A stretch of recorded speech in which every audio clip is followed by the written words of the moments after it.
ದೇಶ ಪ್ರೇಮ ಗೀಶ ಪ್ರೇಮ ಎಲ್ಲ T V ಮುಂದೆ ಕೂತ್ಕೊಂಡು ಮಾತಾಡೋಕ್ಕಷ್ಟೇ. ಆಚೆ ಬಂದರೆ ಹೆಂಗ್ರಿ ಅದು ಆ್ಯಕ್ಚುಲಿ ನಾನು ಮಾಡಬೇಕು ಅಂತ ಎಲ್ಲರೊಳಗೆ ಅದೊಂದು ದೊಡ್ಡ ಪ್ರಾಬ್ಲಮ್ಮು. ನನಗೆ ಐಡೆಂಟಿಟಿ ಏನಂಗಾರೆ, ನಿಮ್ಮ ಪಕ್ಷ ಹೇಳ್ತೀರಾ, ಪೋಸ್ಟ್ ಇಲ್ಲ ಅಂತೀರಾ, ಏನೋ ಒಂದು ಜಾಗ ಇಲ್ಲ ಅಂತೀರಾ, ನಾನೇನಕ್ಕೆ ಮಾಡಲಿ ಹಂಗಾರೆ?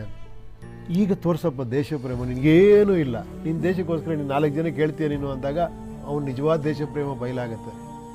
ಇಲ್ಲ ನಿನಗೊಂದು ಪೋಸ್ಟಪ್ಪ, ನೀನು ಜಿಲ್ಲಾಧ್ಯಕ್ಷ ಮಾಡು ಅಂದರೆ ಅವನು ನಾನು ಜಿಲ್ಲಾಧ್ಯಕ್ಷ 4 ಜನಕ್ಕೆ ಕರೀತಾನೆ, ಅದಾ ದೇಶ ಪ್ರೇಮ. UPP ಅಂತ ಹೆಸರಿಟ್ಟಿದ್ದು ನಾಟ್ ಬಿಕಾಸ್ ಉಪೇಂದ್ರ ಅಂತಲ್ಲ, ಅಲ್ಲೊಂದು ಐ ಅಂತಿದೆಯಲ್ಲ, ಅದನ್ನು ಕಿತಾಕು ತೋರಿಸೋದಕ್ಕೋಸ್ಕರ ಮಾಡಿದೆ. ಇದು ಉಪ್ಪಿ ಪಕ್ಷ ಅಲ್ಲ, ಇದು UPP ಪಕ್ಷ ಅಲ್ಲ. ಐ ಅನ್ನೋದು ಇರಲ್ಲ, ನಾನೂ ಇರಲ್ಲ, ನೀನೂ ಇರಲ್ಲ. ಅಲ್ಲಿ ಒಂದು ಐಡಿಯಾಲಜಿ ಮಾತ್ರ ಇರುತ್ತೆ. ಇದು ಭಾಳ ಕಷ್ಟ. ಏನು ಹೇಳಿ, ಇವತ್ತಿಗೂ ಕೂಡ ತುಂಬ ಜನಕ್ಕೆ ಇದು ಮಾಡ ಹೆಂಗೆ ಆಗಲ್ಲ, ಹಂಗೆಲ್ಲ ಹೇಳೋರು. ನೀವು ಏನೂ ಇಲ್ಲ ಅಂದರೆ ಹೆಂಗೆ ಮಾಡ್ತಾನೆ ಅವನು ಅಂತ. ಒಳ್ಳೆ ಕತೆ ಇರಲ್ಲಪ್ಪ. ದೇಶ ಸೇವೆ, ಸಮಾಜ ಸೇವೆ ದೊಡ್ಡ ಮಾತಾಡ್ತೀರಾ. ನಿನ್ನ ದೇಶಕ್ಕೋಸ್ಕರ ಇಷ್ಟು ಮಾಡೋಕ್ಕಾಗಲ್ಲ. ನಿನಗೆ ಪೋಸ್ಟ್ ಬೇಕೇ ಬೇಕಾ? ನಿನಗೊಂದು ಹೆಸರು ಬೇಕೇ ಬೇಕಾ? ಬರುತ್ತೆ ಬಿಡು, ಹೆಸರು ಬರುತ್ತೆ, ನೀನು ಚೆನ್ನಾಗಿ ಕೆಲಸ ಮಾಡಿ ಬರುತ್ತೆ. ಅದಕ್ಕೆ ಮುಂಚೆ ಏನಕ್ಕೆ ಬೇಕು ಹೆಸರು ನಿನಗೆ?